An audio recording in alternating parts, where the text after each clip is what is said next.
Scusatemi, ma il mio computer era deceduto. Quindi stavamo leggendo l'ultima parte, number 14. Qui praticamente vi dice che the USA has the most friendly people in the world. Mm, Adesso la vediamo insieme sta cosa. This is coming from an immigrant who lived in many places around the world and the US due to my profession.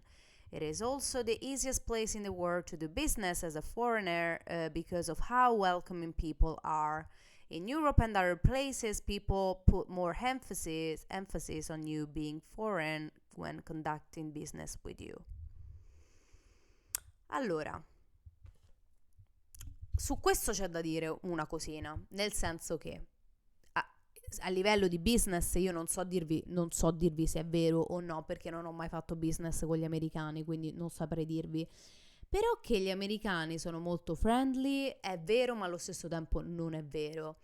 Mi è capitato tantissime volte di conoscere degli americani super friendly, però la maggior parte è tutta, diciamo, apparenza. Lo fanno perché sono abituati a farlo, ma fondamentalmente quando per esempio ti incontrano e ti dicono hi, how are you? E tu rispondi good, how are you? E loro manco ti rispondono, è come se fosse una cosa, sapete, un setup, cioè nel senso ciao, come stai? Bene tu? E manco ti rispondono. Sono molto un po' robotici, quindi sono d'accordo sul fatto che gli americani sono molto più friendly, però su alcune cose è diciamo più che altro tanta apparenza. Però ovviamente questo non significa che gli americani non lo sono, assolutamente. Io su questo ne parlo molto molto spesso. Gli americani, soprattutto anche rispetto agli italiani, sono un pochino più carucci, però poi comunque tantissimi americani sono andati in Italia e si sono trovati benissimo perché gli italiani, i commercianti, le persone, i turisti, insomma, l'hanno sempre trattati benissimo, quindi dipende di che USA stai, insomma, di che America stai parlando.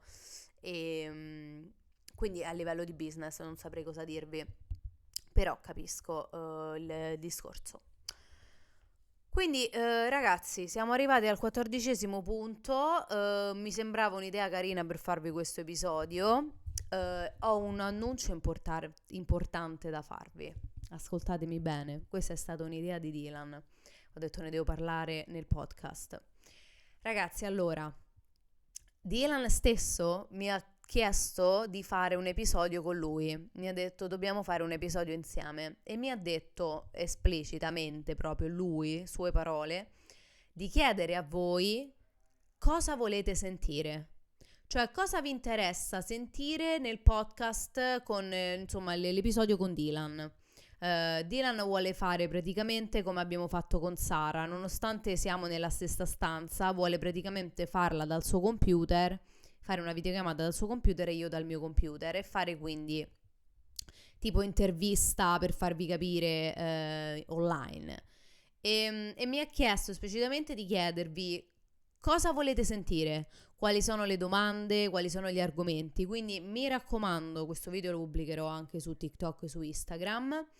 Per il prossimo episodio scrivetemi sotto i commenti di questo video YouTube se state sentendo Spotify o Apple Music, Apple Podcast.